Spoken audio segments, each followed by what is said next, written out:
பொதுவாகவே Korean movies இந்தியர்களுக்கு பிடிக்கும். ஏன்னா அதில் இருக்கிற யதார்த்தமும் அதில் இருக்கிற எமோஷனலும் இந்தியன் படங்கள் மாதிரியே இருக்கும். அதனாலேயே அதை பார்க்குற மக்கள், பர்டிகுலராக இந்திய மக்கள் ரொம்ப என்ஜாய் பண்ணி பார்ப்பாங்க. ரீசெண்டாக நிறைய கொரியன் மூவிஸ் இந்தியாவில் ரீமேக் பண்ணியிருக்காங்க. அது மட்டும் இல்லாமல் அவங்களுடைய வெப் சீரிஸும் படங்களும் நிறைய இந்திய மொழிகளில் டப் பண்ணி ரிலீஸ் பண்ணியிருக்காங்க. நாம இப்ப பார்க்க போறது 2006ல வெளிவந்த A Dirty Carnival அப்படிங்கிற படத்தை பத்தி தான். இந்த படம் ஆல்ரெடி 2014ல வெளிவந்த ஜிகர்தண்டா படத்துடைய ஒரிஜினல்னு சோஷியல் மீடியால நிறைய டாக்ஸ் இருந்துச்சு. அதனாலேயே இந்த படத்தை பார்க்கறதுக்கு நான் ரொம்ப கியூரியஸா இருந்தேன். இந்த படம் ஜிகர்தண்டா மாதிரியே இருந்துச்சா இல்ல வேற மாதிரி இருந்துச்சாங்கிறதா நம்ம இந்த ரிவ்யூல பார்க்க போறோம். டைரக்டர் யூ ஹா டைரக்ட் பண்ண இந்த படத்துடைய கதை என்னன்னா, ஹீரோ கிம் ஒரு பெரிய கேங்ஸ்டர் குரூப்ல ஒரு சின்ன கேங்ஸ்டரா இருக்கிறார். அவருக்கு கீழே ஒரு 4-5 பேர் இருக்கிறாங்க. அவருடைய க்ளோஸ் ஃப்ரெண்டான மின்ஹோ ஒரு சினிமா படம் எடுக்கணும்னு ஆசைப்பட்டு ப்ரொடியூசர் கிட்ட போறாரு.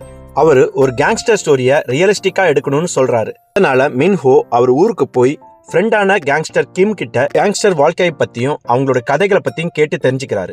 அப்படி கேட்டு தெரிஞ்ச கதைகளை வச்சு அவர் படம் எடுத்தாரா, அவர் எடுத்த படத்தினால அவருக்கும் அவர் ஃப்ரெண்டுக்கும் நடந்த பிரச்சனைகள் என்ன, அதை எப்படி சால்வ் பண்ணாங்கிறதா இந்த படத்துடைய கதை. பேசிக் கதையா இந்த படமும் ஜிகர்தண்டா படமும் ஒன்று போல இருந்தாலும் ஜிகர்தண்டா படத்துல கார்த்திக் சுப்புராஜ் வேற மாதிரி ட்ரீட்மெண்ட் பண்ணியிருப்பாரு.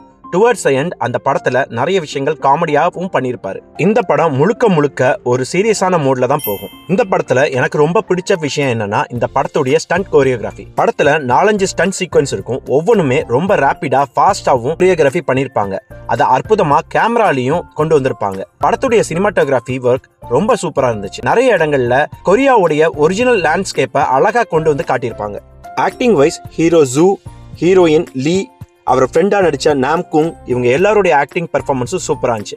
எனக்கு ரொம்ப பிடிச்சது ஹீரோனோட ஆக்டிங்கும் ஹீரோடைய கேங்ல அவருக்கு கீழே வேலை பார்த்த ஜின்னுங்கிற ஒரு ஆக்டருடைய ஆக்டிங்கும் ரொம்ப சூப்பரா இருந்துச்சு. படத்துடைய இன்னொரு பெரிய பிளஸ் பாயிண்ட் இந்த படத்துடைய ஸ்கிரீன் பிளே. எங்கேயுமே தோய்வாவும் போரிங்காவும் இல்லாத அளவுக்கு ஹேண்டில் பண்ணிருப்பாங்க. உங்களுக்கு கொரியன் லாங்குவேஜ்ல ஒரு சூப்பரான கேங்ஸ்டர் மூவி பார்க்கணும்னா டாப் 10 படங்கள்ல இந்த படத்தையும் நீங்க லிஸ்ட் பண்ணி வச்சுக்கோங்க. கண்டிப்பா இந்த படம் உங்களுக்கு ரொம்பவே என்டர்டெய்னிங்கா இருக்கும். இந்த படத்தை நீங்க நெட்ஃபிளிக்ஸ்ல பார்த்து என்ஜாய் பண்ணலாம். பார்த்து உங்களுடைய கமெண்ட் செக்ஷன்ல சொல்லுங்க.